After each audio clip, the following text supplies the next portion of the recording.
এই ফারা ফারা, তুই নামাজ পড়বি না? তুই তো একটাও তো পড়াশোনা করছিস না, তুই অত বদমাইশ হয়েছিস কেন? হুম, মারবো মারবো? হ্যাঁ, ও কি স্বভাব হয়েছে? স্কুলে যেতে হবে, তারপরে নামাজ পড়তে হবে, তারপরে কোরআন শরীফ পড়তে হবে। এখন থেকে যদি টেলিং না দিস তাহলে কি করে হবে বলতো?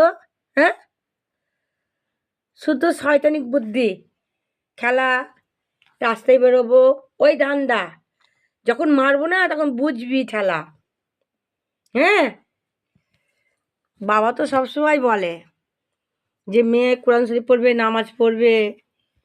হ্যাঁ, আর মেয়ে তো কিছুই করে না।